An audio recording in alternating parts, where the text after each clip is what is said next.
games. Listen close.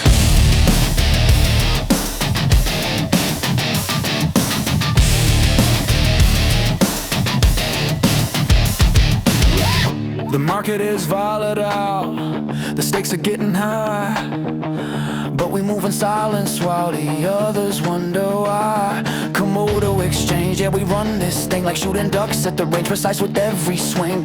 Targets locking up, pick them off one by one.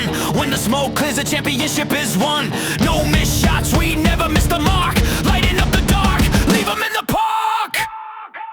Komodo gives power, it's the ultimate force. We open up the source, we chart a different course. Komodo gives power, decentralized and strong. We've been here all along. Sing it out loud, sing the song. Now Syscoin steps up to the mic to set the stage. Implementation across nations, turning a new page. From the east to the west, the network expands, building up the bridges across the shifting sands. It's the merger of two worlds, the layer one supreme. The Bitcoin security is more than just a dream. With the Ethereum virtual machine in the mix, we solving all the problems that the other blockchain can't fix. Roll-ups coming fast, yeah, the throughput is high. Syscoin the foundation, reaching for the sky. Low fee transactions moving at the speed of light, keeping the network buzzing all through the night. Scalability, security is the Syscoin way. Say, hey, roll-ups paving roads for a brighter day. Dual token economy, the advice and the NFT driving the future of the decentralized economy. Resistant to the censorship that knows we're standing tall. Komodo and Syscoin, we answer to the core. To the core, to the core, to the core, to the core. Komodo gives power, it's the ultimate force. We open up the source, we chart a different course. Komodo gives power, decentralized and strong. We've been here all along. Sing it out loud, sing the song. Komodo gives power, Syscoin across nations, shooting ducks at the range. We taking the throne, we never fail.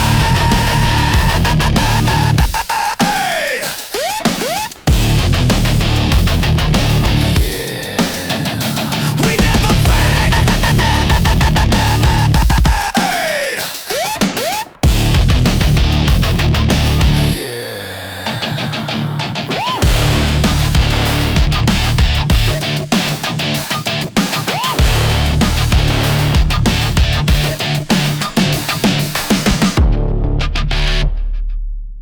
Live. All right, welcome everybody to the Komodo weekly town hall meeting. If didn't see you before, I hope you're all having a happy new year.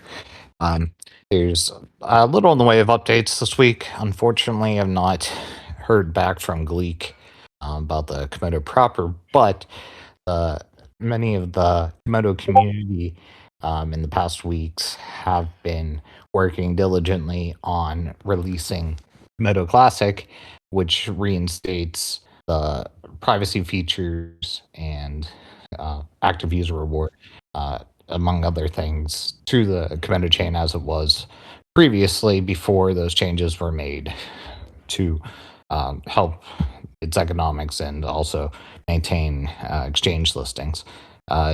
Different chains like Pirates have been migrated over to the Komodo Classic Delayed Proof of Work network, which functions the same as the original Komodo DPOW worked, except a lower amount of notary operators. Currently, because it's such a new chain, it is the difficulty is low, and while it is protected from 51% attacks by DPOW and the notary system, there is an opportunity for at-home miners currently to mine the chain and earn some coins. So with without ASICs, this window won't be open long because Equihash is easily ASICable coin. So if this is something you'd be interested in, I'd recommend taking a look at the Komodo Classic Discord and start mining. In other updates, in the coming weeks, there will be an announcement about AI project that we've been working on. Sorry, I can't give much information on that right now, but the Komodo holders will receive an airdrop from it. We had to figure out exactly how to do it because the keys are not, we're thinking about launching the AI project on Solana and the keys don't match. So we'll have to figure out a way for people to sign up and get their, airdrop, claim their airdrop. So yes, for today, like I said, there wasn't much in the way of updates because we haven't heard back from Gleek yet. I know they've been still finishing up the migration, but according to CA, when I talked to them this week, they were wrapping up the documentation. So hopefully they will be here soon to inform the community of the future with Komodo, going forward. Today, we have a special guest here to talk about their project. Today's guest is Syscoin. They're one of the OG projects in the crypto space. I believe they actually were even around before Bitcoin Dark was, way back over a decade ago. I know that SuperNet, which for the fellow Komodo people here, I'm sure they're aware, held a large portion of Syscoin as well. And throughout the years, they've upgraded their project to to have many new features. And today we're going to hear about their history, what they have going on, and what their future plans are. So I would like to invite Syscoin up right now to introduce themselves and tell us about their project. Hello, everybody. Do you hear me? Hello? Yes, we hear you. Yep. Okay, just making sure. Yeah, this is Fernando from Syscoin and work as DevRel for the past 2 years and a half, almost 3 years. And also here we have some people from our love community, like Nazar and others from the Syscoin community. Glad to see you here. Of course, we also have Patrick, who's marketing director for the Syscoin marketing team. It's a pleasure to be in this space. Syscoin is so OG. Actually, I have an anecdote. I know Syscoin from its beginnings. I remember I was chatting with Jack back in 2013, and we were using the Freenode IRC. Those who are OGs know about it, the old protocol for chatting. He shared with me that he was creating this project. It was pretty early for them. Later, everyone take different routes, and then I 2 years and a half decided to join this project, which for me was a wonderful opportunity, a completely different world for me because I come from a different background, Web 2, more of the corporate side. Web3 is completely different thing. Apart from the blockchain itself, which is part of the component, right? Syscoin at the moment is, of course, has evolved a lot from his beginnings. Initially, we were discussing in the space about side chains and what is the necessity of the Oxbow, of merge mining, legitimacy, right? But today we are discussing about hardened security, scaling for mass adoption, parallel different levels of layers of chains, zero knowledge proofs, AI integration, smart contracts, stuff that today seems like the baseline for the current tech we have, right? So we are challenged by that. We are also challenged by the new generations that come with different needs, and they are inviting us and challenge us again to, adopt the what is in the bleeding edge. And Cisco is always open to explore those routes. Yeah, good. Thank you for the intro here. I remember Syscoin a while back. It seems to have shifted its goals a couple times. But I was just wondering, like, how have things, progressed with, some of the original thoughts behind Syscoin. I remember one of them was kind of like a decentralized, like, marketplace. And then I recall that you guys added, an EVM, capability to the chain. And And then I also saw something quite recently down in South America that Syscoin is doing. I think it had to do with voting. If you could, tell us a little bit more about, the goals of the project and are they changed or are they still ongoing, and what's going on, in the Syscoin world. Yeah, Syscoin again has different versions. Today we are on Syscoin 5. Different versions introduce different functionality to the chain. I know for Syscoin 1, 2, and 3. I have not been part of that. I know the history was always looking for real use case, proposing voting. I know from Jack C, who was the president of the Syscoin Foundation and is the project lead for development. He shared that there were some plans in Canada in the past, only that it was too early, probably, right? Today, it's a different story. I will share that shortly. They were also doing some e-commerce stuff. Do you remember maybe the next coin? They came with a nice panel. It has everything for like a e-shop and then integrated with a kind of chain. It wasn't the best chain implementation, but they had something, right? So similarly, Syscoin did something probably too early, always again in the bleeding edge. And now we are looking for the real use case applicable for the times, right? Now in Syscoin 4, when I joined, you had the NEVM, which is an Ethereum fork, and there begins the narrative of the best of Bitcoin and Ethereum. You have the security of Bitcoin because we are merge mine, now supported by the 60% of the Bitcoin hash power. Overall, Bitcoin hash power, 16% of the network is mining Syscoin. For us, it means that the majority of the Bitcoin network is incorporating Syscoin as part of it, right? And in Syscoin 5, you have the Syscoin commitments, which are Coinbase records that link back every known Syscoin block by the time. So about 10 or 15 every 10 or 16 Syscoin blocks, you have a reference back from Bitcoin chain in the Coinbase, because that is introduced by the miners, right? So for us, it was a silenced or low key thing, but it's recognition by the main miners, by the network, right? The big brands. If you want to know more about it, you can find it at status.syscoin.org. There is a nice explorer where you can see the multi-chain nature of Syscoin. So we are doing all this in a modular way. So we are not having one single chain that does everything. We have one UTXO chain, which is a Bitcoin fork, and it has direct communication, and has NEVM integrated. NEVM is the Ethereum side, right? It's a different chain, only that they are working together. So if something is broken in one side, it will be invalidated in the other side.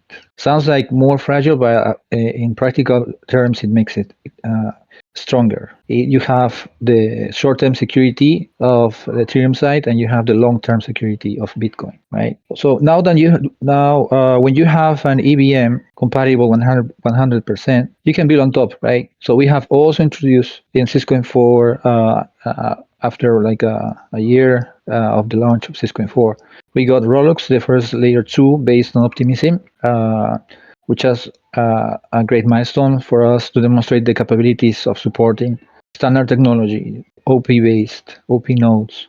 Right now, Rolux is running, it's in mainnet, it's integrating a few exchanges.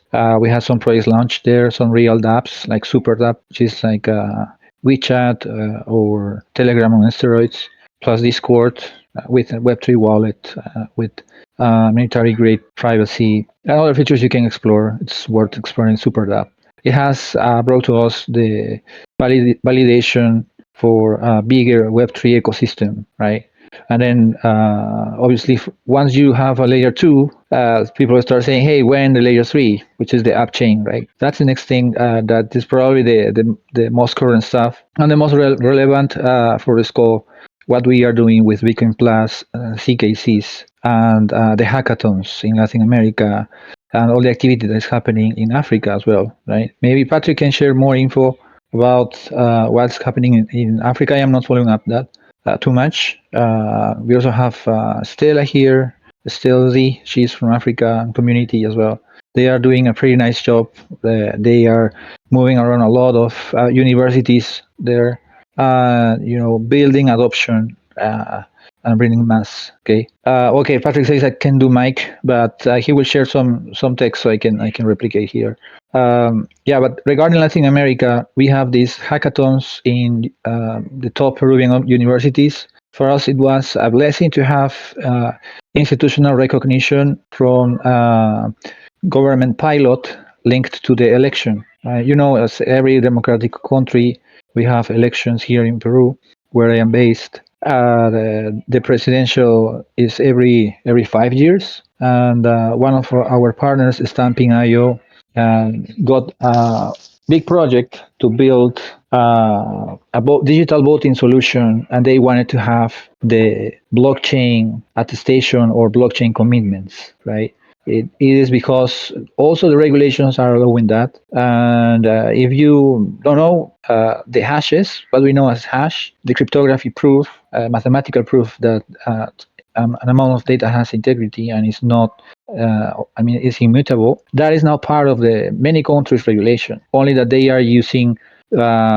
private source technology, right? In our case, we are open source, and they say this is for the public good. This is for public audit. We need something that is a standard, that is open source and is time tested. That's why they have chosen Syscoin, right? And they did a great job for this pilot. It even got an international audit from the biggest election authorities or election companies specialized in this field.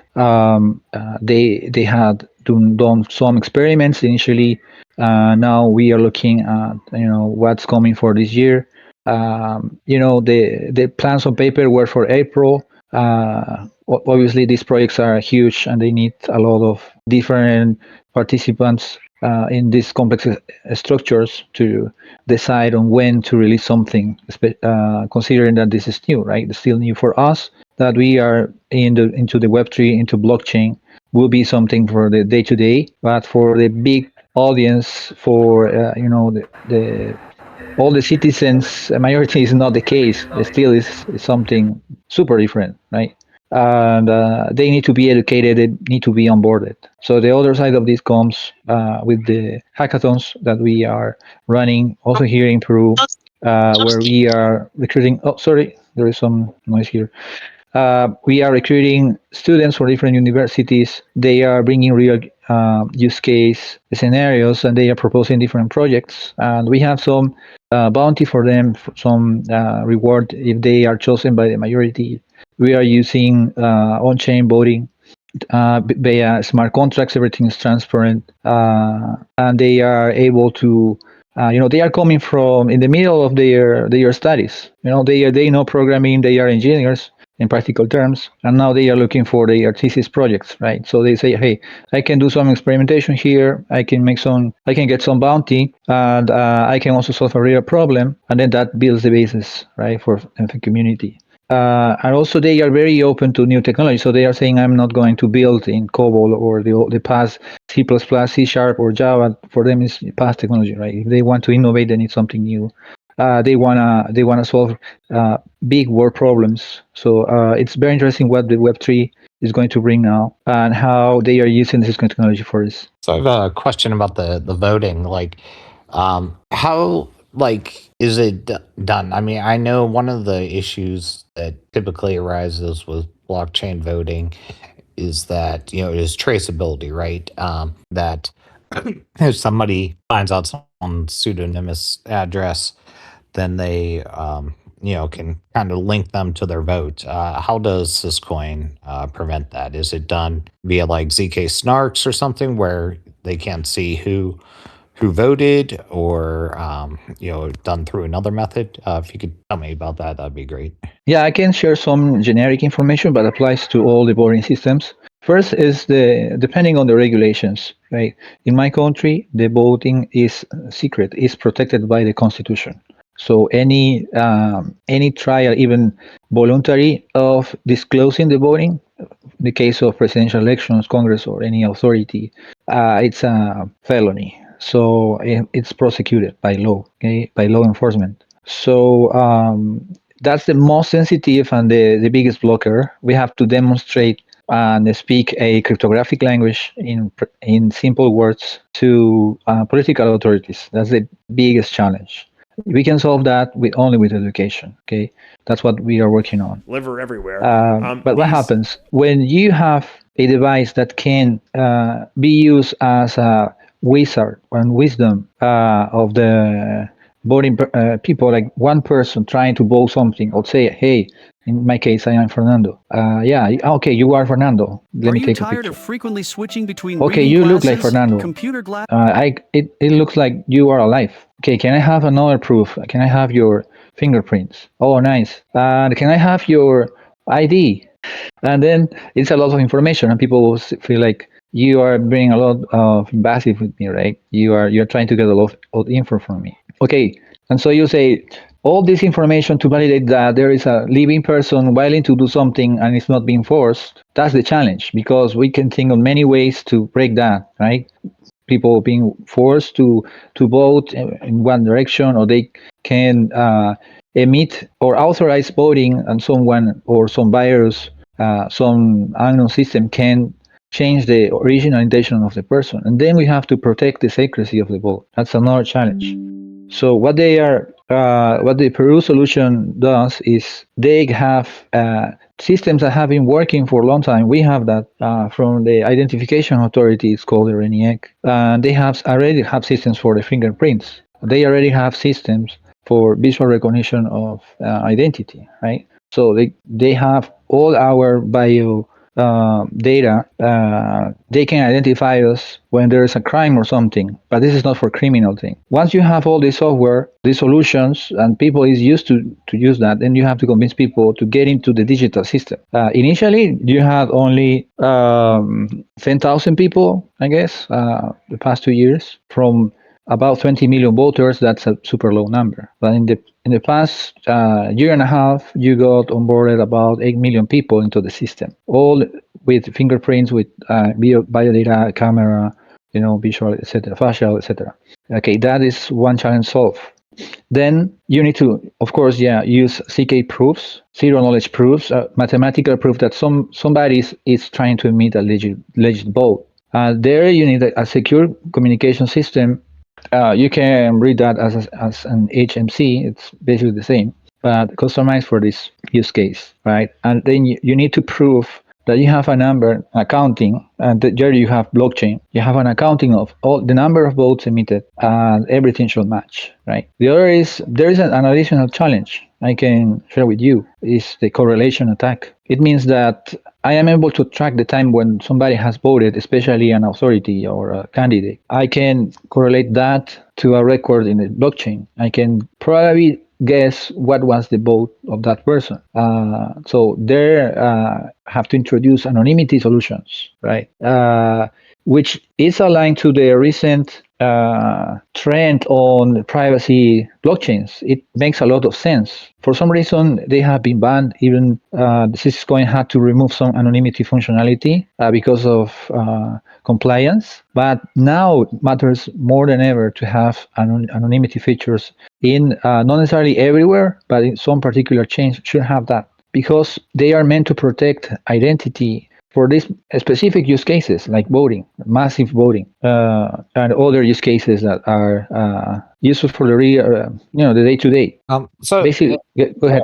just having a question about that. So, in a lot of places in the world, there's people, for whatever reason, they either don't have the technology, or they're in a location where, say, internet's not accessible and such. Like, if voting switches to a blockchain-based system, how do people who aren't, don't have the ability to, get access to the tech or the internet at the time, are these systems both, you can vote blockchain or in person, or is it, everyone going to kind of be forced to download a government app, to do the voting, or like how do you deal with situations like where people don't have access to the technology? I know. So I spent a lot of time in Brazil, and one of the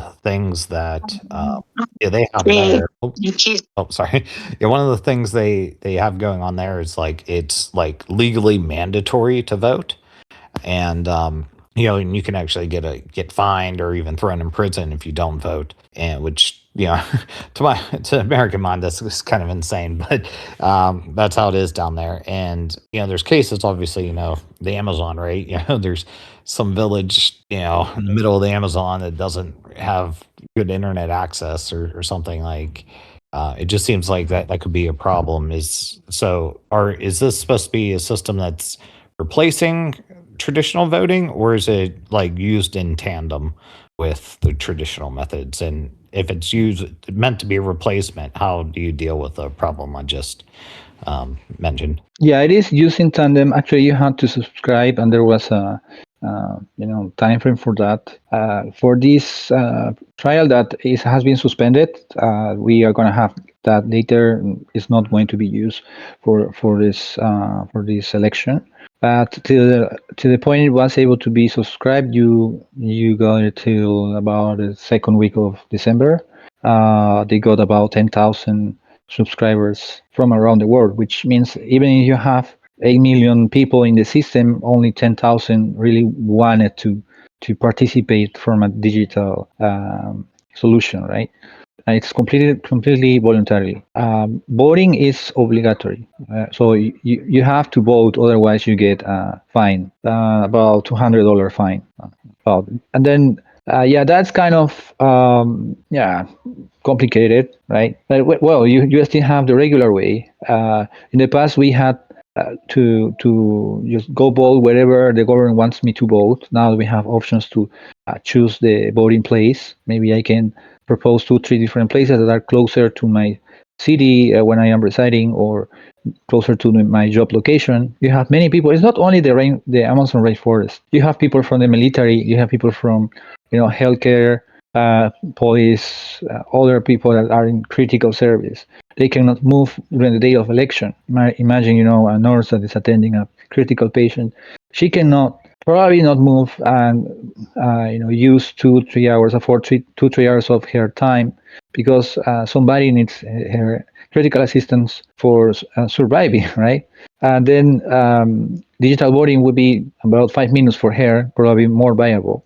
That was the principal motive: include people that has been always displaced because of their remote location or their job demands. They were excused from voting. It's not obligatory for them, but they are still not taking account for the election, right? They are citizens, they have full rights, but they cannot use it. That's probably the biggest contribution of digital solutions with Web3 that allow people to participate in democracy no matter their location. And I won't think that internet's a limitation now, especially with Starlink. And at some point, I'm pretty sure that digital devices, smartphones, will be like a public right or something. Their cost is going to be cheaper and cheaper, and people invest on those devices.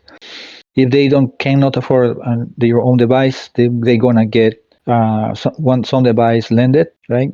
Actually, this system we had, you can use one device, and everyone with different IDs can use the same device for voting, right? Since they are using zero knowledge proofs, their anonymity is protected.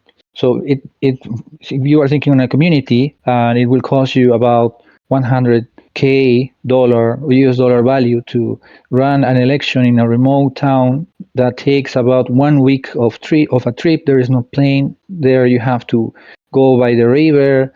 You have to walk about 2-3 days to finally get there in the middle of the Amazon rainforest. What you need now, it's only to bring one device, and with this one device, you can allow a whole community that is in a super remote and accessible location to participate in voting. Now they can decide for their own authorities. Probably they will have a representative in the different levels of government. So that's why this is super important. This is about inclusion through democracy, right? Yes, definitely very important. And, like you mentioned, people who are working in critical services and don't really have time to run to the polling station on the voting day gives them, an easy way to stay compliant with the laws and be able to get their vote in on time.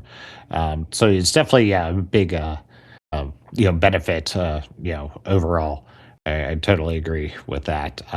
As for the people in the rainforest and getting a Starlink, well, if Mirais pulls the stick out of his butt in Brazil, they'll do that. But right now, as far as I know, him and Elon are still battling each other. So we'll see how that goes. But okay, yeah. You mentioned earlier too that you had a lot of, or Syscoin has a lot of stuff going on in Africa as well. Would you like to talk about that, or one of your coworkers would like to chime in about your African initiatives? Yeah, I would like to invite Stealthy to share a little of African moves. If she can share, she can use the microphone. Otherwise, we can also share the link to the Cisco in Africa socials. Yeah, you guys can navigate to the X Ciscoin_Africa. There you will find more info about what's happening there. I was thinking this is another big effort for onboarding, right? Every different region has different needs, different use cases, or the use cases have different realities, right? It's important to have, again, everyone. For me, true onboarding comes by introducing people to the world economy. With Web3, you can access different markets, and you can find different ways as payment options, way to trade, way to export. You want to sell something over the internet, and you don't need authorized net Visa or other systems. You can use the blockchain to exchange. That was the original dream of Satoshi, right? You have one digital money. For him, it was Bitcoin, and you can use that to trade in the world. Now, by the time we were not imagining about the billions of people that will use the network and what will it take to scale to that level? For that reason, we need the layer 2, layer 3 solutions that allow huge throughput, a lot of TPS, right? It's so crazy that we have thousands of TPS, more than anyone needs for a real load, right? But that's great because we have the solution already. We only need to onboard the people. So every effort we can do to bring the real people we have built this solution for into the game and unlock them, right? Unlock them to this new Web3 world. What is coming, they also will have access to AI. You have to think on people that they cannot afford a credit card, or they don't have access to the banking system, but they can have access to the blockchain. So they can use that. If you are thinking on Komada, I can propose you guys or ask you what are your plans for AI adoption, and how we can team up to bring the new edge chains, the layer 3s, into your solution, right? Yes. So, with our atomic swap solution, it really depends on the core construction of your app chains. But, if they're anything like the regular Syscoin or even the L2 solutions, based off optimism that you have, then it should definitely be doable, just like how we have the main Syscoin integrated currently. Yes.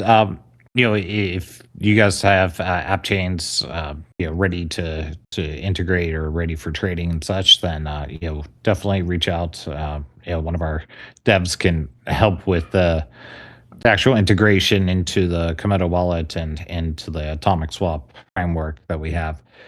It shouldn't be too much of an issue, depending on, like I said, depends on what changes you guys made with the app chains.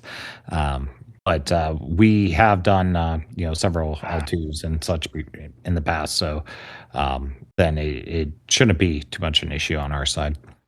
So you mentioned that you guys used to have privacy features. Was this ZK Sys, or is that ZK Sys something else? And what happened? I'm guessing because of there's a kind of a worldwide exchanges are banning privacy coins everywhere right now. I'm guessing that's why you took it off, or was it another reason? Yeah, we have Rolux, which is a layer 2 based on optimism, but it has some limitations. Mainly, it needs to produce one block every 2 seconds. That creates a lot of data, and operating cost of that is probably not the best, considering that you are introducing a lot of transactions that are mostly important in like by the day or maybe a few weeks back. Right, you are doing fast transactions for the current time. For historic stuff, you have the layer one still, but still is, it's a lot of data has to be stored somewhere. It's adding cost exponentially, right? For that reason, I think that optimistic or optimizing in that regard is thinking on introducing CK functionality, but we already have chosen to launch our Bitcoin Plus ecosystem, which is you can say one app chain is the same as the edge chain. An edge chain is the same thing as an app chain concept in the Syscoin ecosystem, or we call it for this the Bitcoin Plus, right? Since we are tied to Bitcoin. And what an edge chain is a ZK rollup. It's a rollup based on zero knowledge proofs, and it is more efficient. It doesn't need to produce one block every 2 seconds or the block time you have configured, right? It needs to have some liveness proof, but it's only one every few minutes. And the zero knowledge proofs are enough and sufficient to demonstrate that there is no fraud. And you have the challenge features in case you want to dispute a transaction. If there's anyone else that can prove that the zero knowledge has been broken or compromised, or basically it doesn't allow consensus in that particular app chain, right? It also brings advantage that since this is all about accounting, breaking the accounting of one app chain is not breaking the accounting of the whole ecosystem, right? So in one monolithic blockchain, again, if you have a rollback, it will roll back everything, and you cannot have multiple apps, multiple dapps in this case,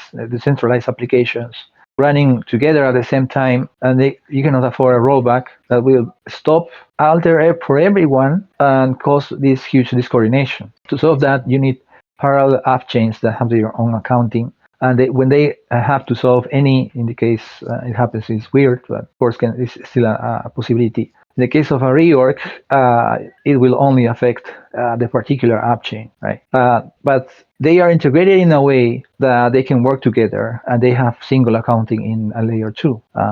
We call it the gateway. So the gateway is the one that is doing accounting across all these edge chains and is doing the fast bridge. So at the end of the day, you are seeing one big system, one big ecosystem with different app chains, all being able to share at super fast the liquidity across them, right? It sounds a bit more complex, like a network, like a tree of chains, different chains. But when you are into this, you'll find like it's like you have different banks. The money is the same, right? They have one integrated accounting, but it's super fast, and you have zero knowledge guarantees, right? And apart from that, it brings the advantage that this system can solve its own consensus and still be compliant with the layer one, because the layer ones also can roll back. They can be attacked. In this case, Syscoin can be attacked. It is censorship resistant. Bitcoin is censorship resistant, but it's not immune. There can be some dispute, some soft fork or hard fork, some network issues, some minor, some incompatibility. There many things happen, right? At some point, if the layer one stops, the layer, in this case, a layer 2, layer 3 system or tree of chains can still have and preserve consensus while the layer 1 is solving the reorg, right? This is for short term. Of course, if there is a long-term issue, probably everyone will be concerned, and it will be an issue for the whole big ecosystem, right? But in the reality, when eventually something happens regarding consensus in the layer 1, you have this in the almost independent system with finality on its own, right? The introduction of zero knowledge proofs basically is related to the finality of blocks. A block is final, irreversible by the consensus of its own layer, and it only needs validation by the layer 1 whenever the layer 1 can provide that validation. In the meantime, it can wait, and they can have their own business basically. It's not like optimism that is too tight, close to it. They are so dependent one on the other, or probably the layer two more depending on the layer one, right? For the blockchain side, but if you are thinking of it as an economic system, if they are too integrated, right, and there's a lot of risk, a lot of liquidity, that can be compromised. So it's not good at the end of the day, right? Right. So let's see here. We have a question here from Pirate Bread. It's on a coin called ZAR that's tied to Syscoin. How's it related to Sys? It looks like it might be like a stable coin of some sorts. Are you familiar with that? No, the first time I'm seeing it, I see there is a pair. Cisco Czar, maybe my colleagues know about it. The price we have, sorry, I forgot to answer that. You were asking about the exchange currently we have, right? Yes.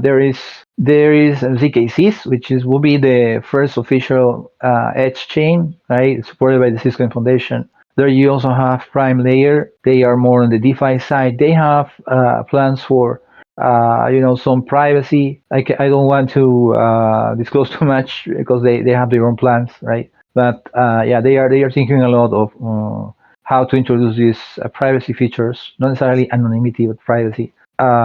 You also have recent governance in our governance board about Lunos chain, which is DeFi insurance protocol, and they are migrating into a different kind of solution where they have their own edge chain, right? And that probably will be the same route for SuperDApp.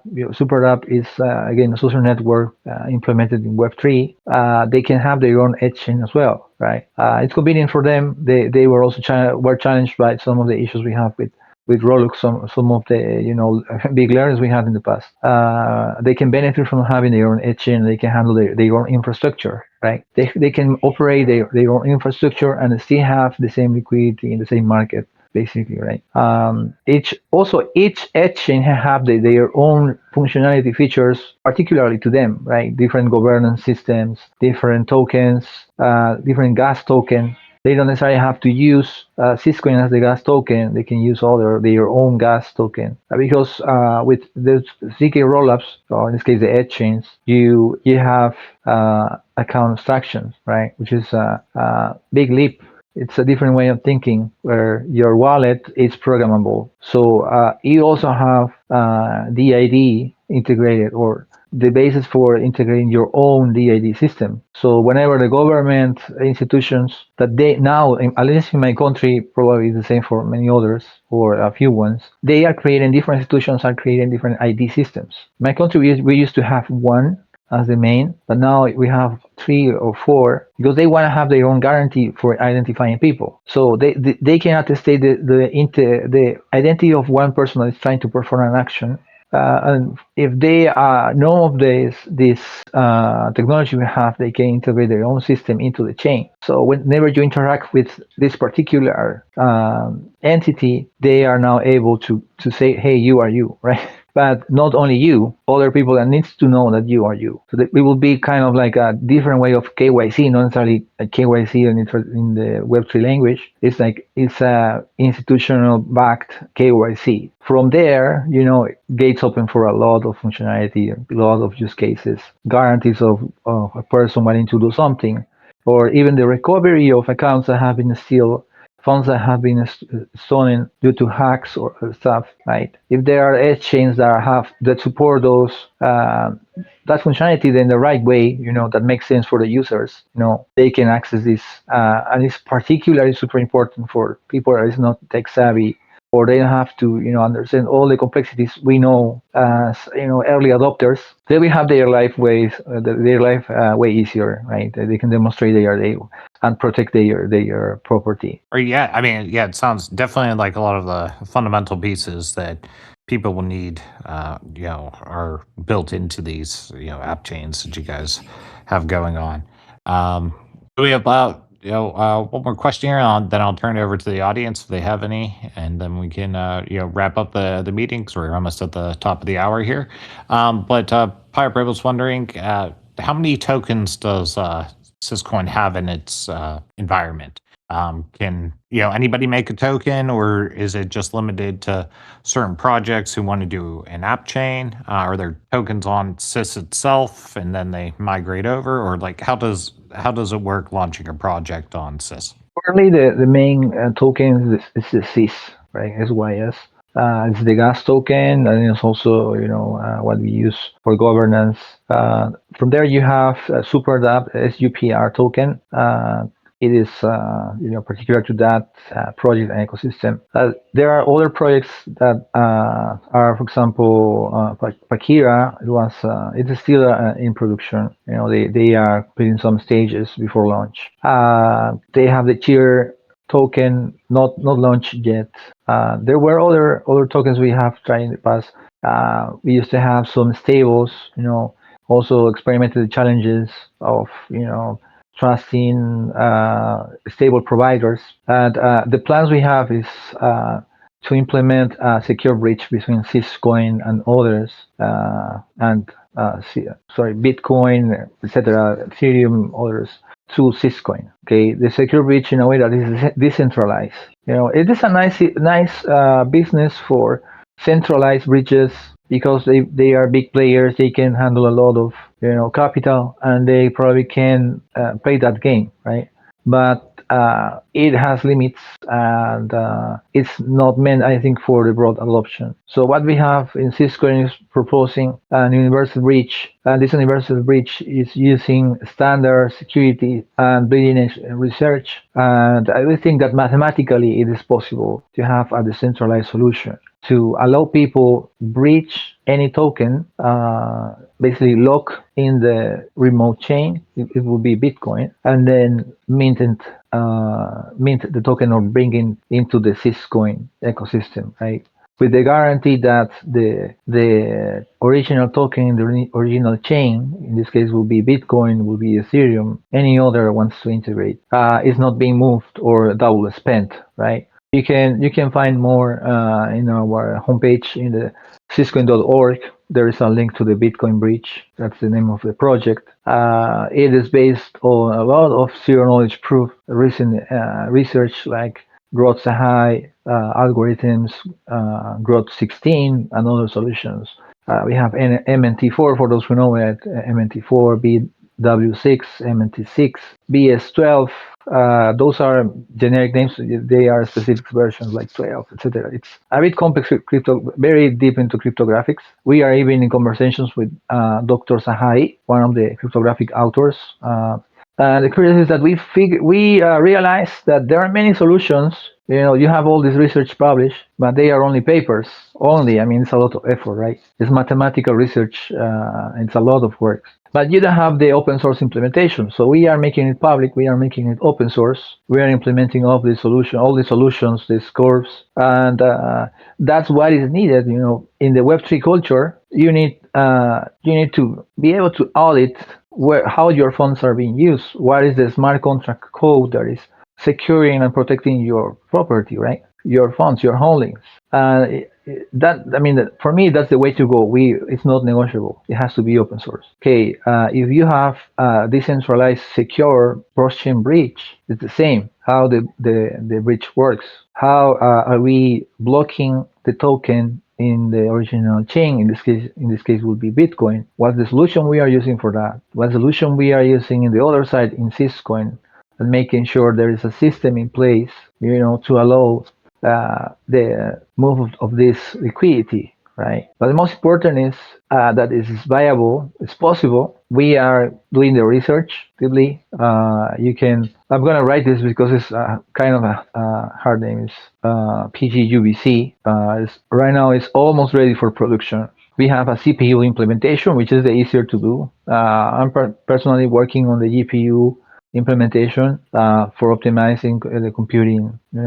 It has been a lot of a challenge. I would say that we are using a lot of AI also to help us because of the level of complexity of this implementation. But again, it's possible, and it's kind of magic, right? Imagine using a standard Bitcoin and cryptography technology. All the cryptography we have built in crypto is compatible with these solutions.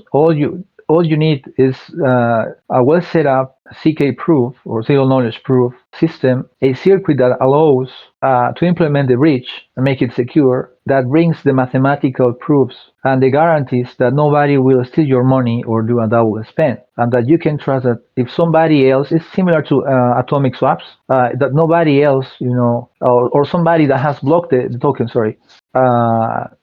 you can trust that.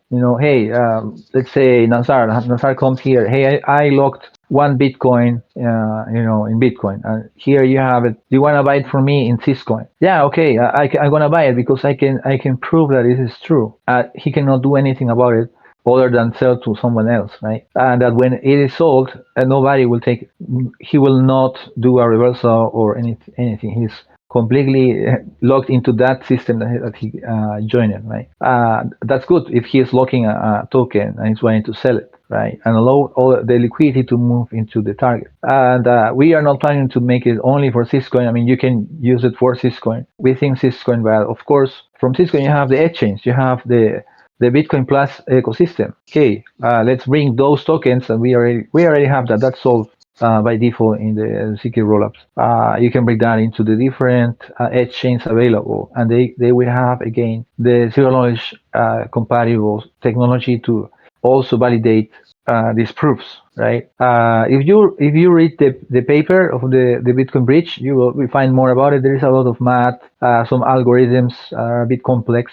Hopefully now we have AI. You can ask AI, talk to PDF, explain how this works, what are the guarantees, what is the PGUBC, how can I benefit from this, why it's important to have a decentralized solution that is completely open source, auditable, right? And is basically allowing anyone to implement the systems. You can do it with your friends, or maybe you can do it as your own company. Come on, and we'll implement this. It will be super interesting for that you guys do it, and also bring your market, into this solution. You don't have to depend on proprietaries or trust these closed source solutions. It's nice. They did the research. They benefit in the market. They have a game, in a bigger level, but we are trying to unlock so everyone can join the game. That's good. Yeah, it sounds like you guys got a lot going on, and glad to hear that it's all open source. We're big, free open source software advocates here at Komodo. So I was definitely glad to hear. Yeah, we're at the top of the hour now. So I'd like to turn it off to the or turn it over to the community, not turn it off, turn it over to the community. If there's anybody has any questions, now is your time to have the mic. All right, I guess no questions. Yeah, there was a lot to learn, take in today. Syscoin sounds like it's got a lot going on, and I'm glad to see that it's also expanding across both South America and Africa. I think they are very untapped markets for crypto, and some of the markets that could be really the benefit the most, from blockchain technology. And I'm really interested in the voting thing. I hope it continues on. I believe that this is one area blockchain could really help on once we figure out all the edge cases and different logistic issues, with getting people to vote and such. But I know in the U.S., for example, where I'm, where I was born, they voting integrity has been a big issue, especially in the past two elections. And yeah, there needs to be a solution. So I hope that Syscoin is able to kind of lead the way here and present something that gets adopted by different election certifying bodies. I got a question. Oh, sure. Yeah. So as I was sitting listening about all the voting stuff, right? And you're like, well, you got this challenge, and you got you have government interests that want to track everything, but then you also have these laws that are like, man, you can't be having somebody's vote be public, right? And it's like you're kind of caught between this rock and a hard place, and you're trying to do it maybe transparently, but then you're like, but the biggest challenge is just to educate them as if that'll fix it. So let me float this idea to you. like from cryptography, there's the concept of blind signatures. Have you heard of this? Not yet, not a cryptography expert, but I'm here to listen. Okay, well, if you can maybe take it back to your devs or whatever. But there's it's pretty easy to find information about this. I posted a non-clickable link because I had no other choice in this voice chat to a YouTube video, probably very, very short, explaining it. I think it's straight out of a famous cryptography book called Applied Cryptography. And yeah, so originally, before even Bitcoin was invented, you had something called eCash, which was created in the 90s, I believe, by somebody named David Chaum.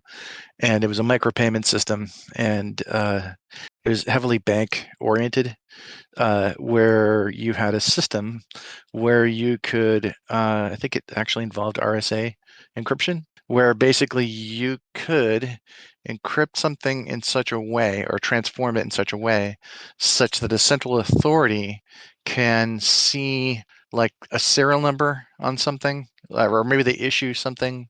I think it's like a blinded token, or I don't know, something like that. Like basically you create a blinded token, you submit it to the central authority, like a bank. They then can see some sort of serial number which they make note of. They sign the encrypted data. The signature actually sort of almost as if you had like a piece of paper in an envelope and you signed the envelope, but there was a piece of carbon paper inside. It transfers to the data that they can't see. So it's blinded in a sense. And so the authority can then say, this is now an official token of whatever, like this allows the bearer of this to vote once. And then they pass it back to the person who submitted the blind but unsigned token. Now it's a blind signed token, and then they unblind it, and now they have an unblinded signed token with a serial number that's actually on file, and that allows for the central bank to, like, if you wanted to spend that and have that transaction go through the bank, you've now broken that transaction history, because the bank can't say, well, you got this, we signed it at this point, but you spent it over here. There's no way for them to tell. So that might be an interesting way for voting to happen, where there's client software that a voter would want to, gain the right to vote, and maybe they prove their identity to, some central authority who has the power to sign that token, but there's something identifiable in that token which doesn't identify the final user of the signed token, which is authenticated. Does that make sense? It's called a blind signature. Yes, yes. I am not again a cryptography expert. I know the basic of that. I know it also is a thing of scalability when you have to process millions of votes and then run a proof on that. It's not like you accept the votes and they all have a signature, right? There's no One proofs signature, involved. one vote. Sorry?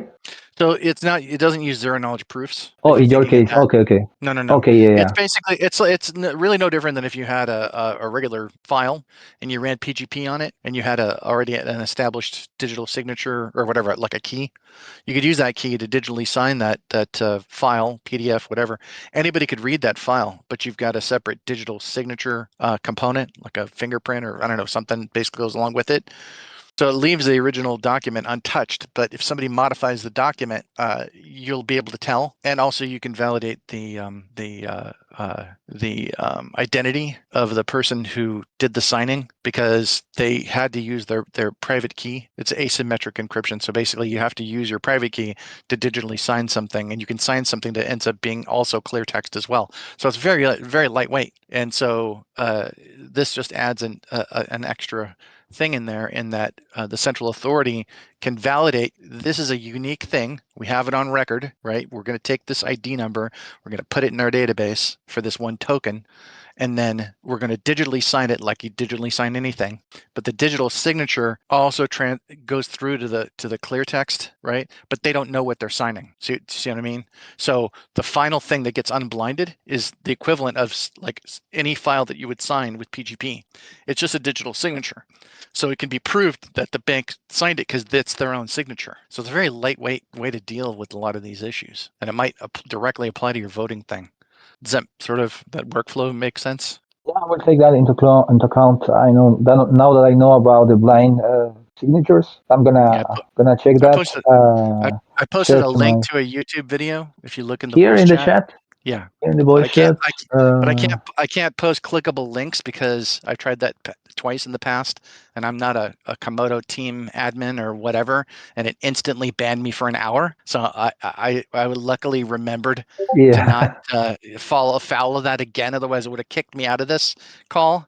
So it's in there. Just it's URL defanged. So you're gonna have to read it Okay. like a human. I already copied that to my team. I'm gonna Okay. find out that thing you share with us. I really appreciate that. I So- also share here in the chat some of the tech that I know they are using. It's not made by my team. It's by a partner. They are using Syscoin as the registry, but they were sharing some of the internals, right?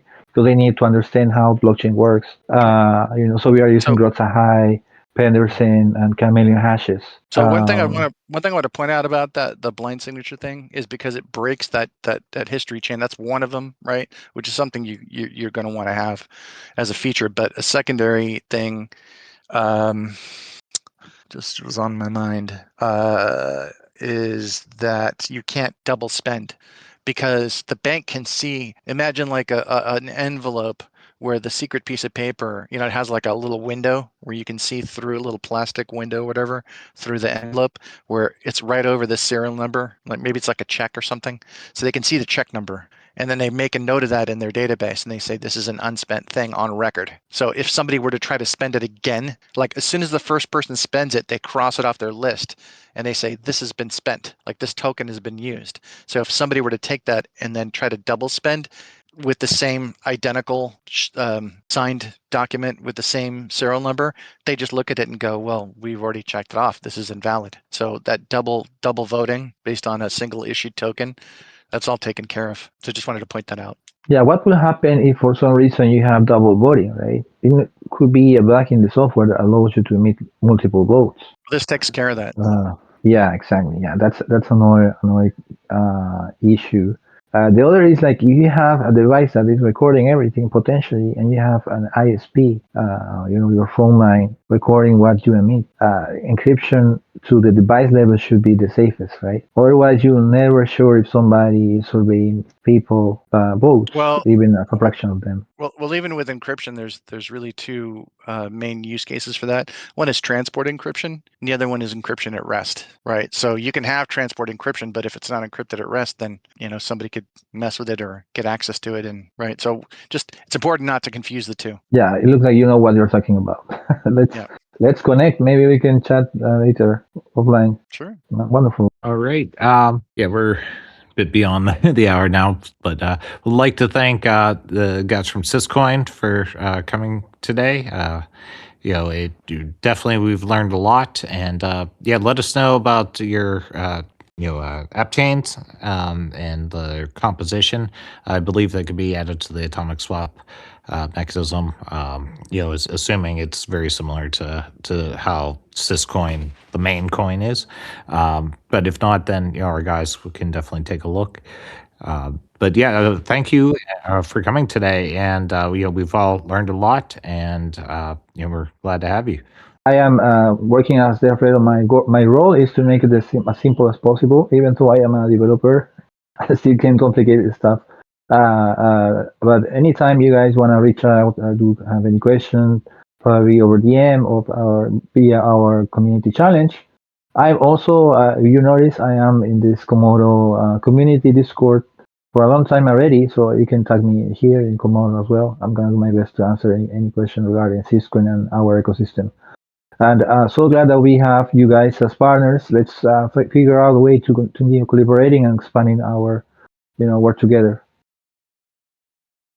Yeah, definitely we will be reaching out, and let's continue working together, and let's make crypto, great and what we all know it can be.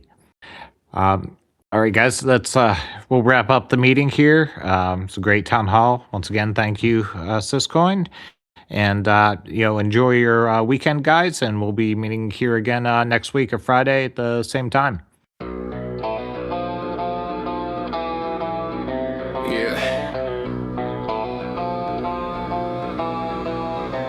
Komodo gives power.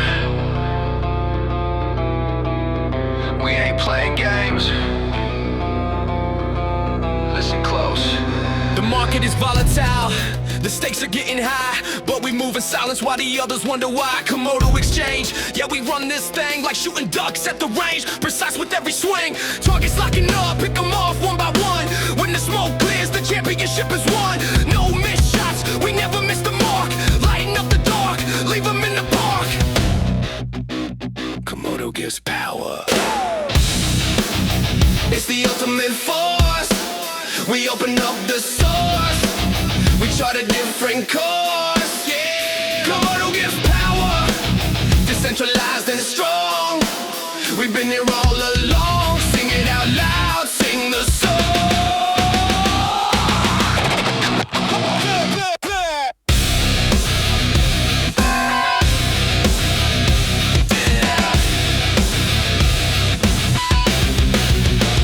Now Syscoin steps up to the mic to set the stage. Implementation across nations, turning a new page. From the east to the west, the network expands, building up the bridges across the shifting sands. It's the merger of two worlds, the layer one supreme. The Bitcoin security is more than just a dream. With the Ethereum virtual machine in the mix, we solving all the problems that the other blockchain can fix. Roll-ups coming fast, yeah, the throughput is high. Syscoin, the foundation, reaching for the sky. Low fee transactions moving at the speed of light, keeping the network buzzing off through the night. Scalability, security, it's the Syscoin way. ZK rollers paving roads for a brighter day. Dual token economy, the S-Wordis and the NFT driving the future of the decentralized economy. Resistant to the censorship, the nodes are standing tall. Komodo and Syscoin, we answer to the call.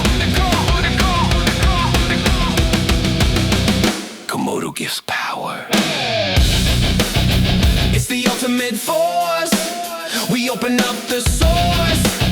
We chart a different course, yeah. Komodo gives power. Decentralized and strong. We've been here all along. Sing it out loud, sing the song. Komodo gives power.